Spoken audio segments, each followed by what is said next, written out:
God summits look back on the mute abyss.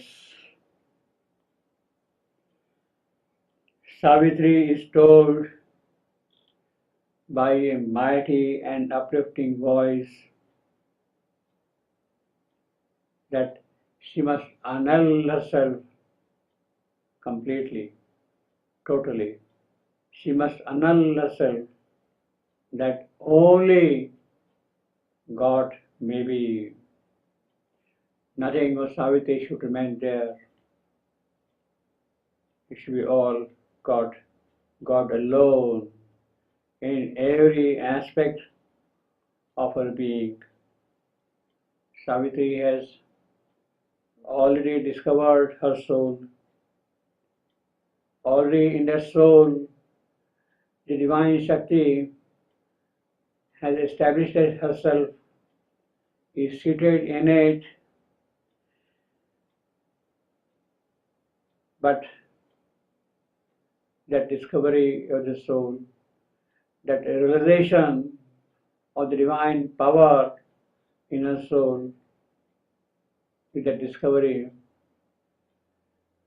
Savitri experiences a formless dread invading her, a formless dread invading her, formless dread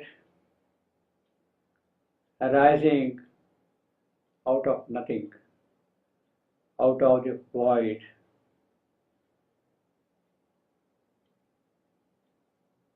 Soul has found the identity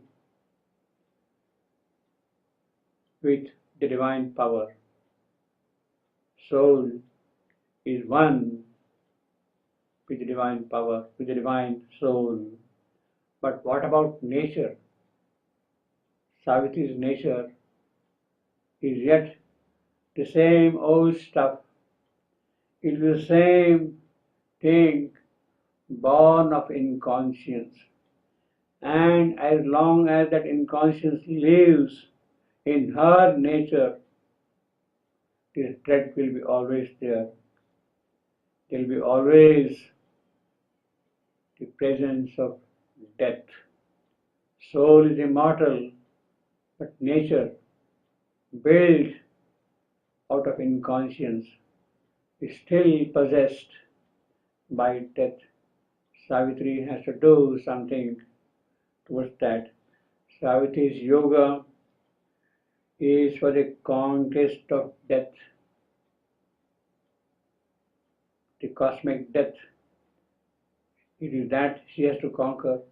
But unless she conquers that thing within her, within herself, unless the inconscient stuff which is there, her nature which is there, born of it, unless that is annulled, she cannot move forward. The conquest of death on the universal scale is out of the question.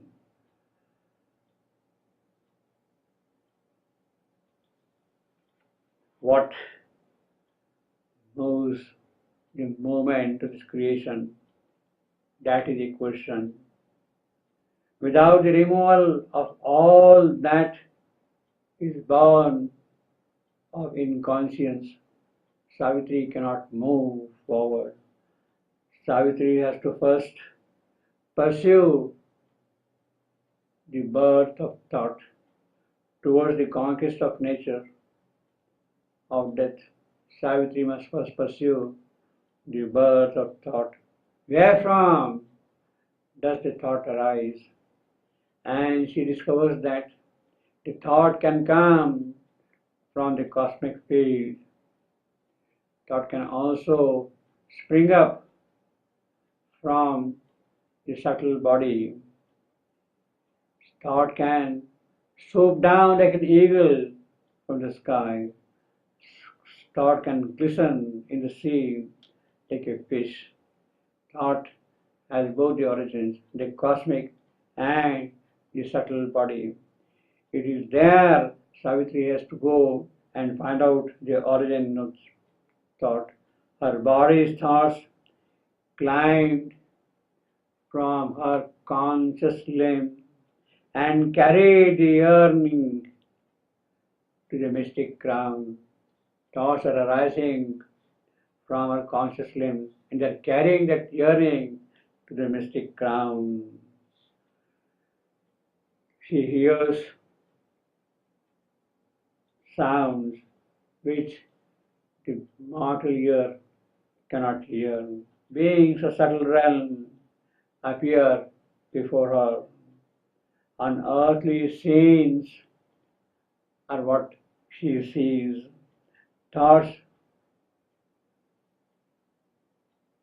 feelings, ideas, they spring up, linking herself with the reality, linking up the reality.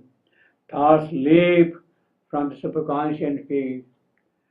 Thought glisten in the subliminal depth. Suddenly that wideness is there in the case of Savitri, but that is not sufficient. The world becomes, with that experience of Savitri, the world becomes an unbroken reality, a continuity, a totality. All countries join in their God summits. Look back on the mute abyss, the high, the summits, the high meet the low, the abyss. Soon all grows silent, and a formidable void shows itself up. All grows silent, and what she sees is a formidable void. Savitri has annulled herself. She has become that void for God to come and dwell in it.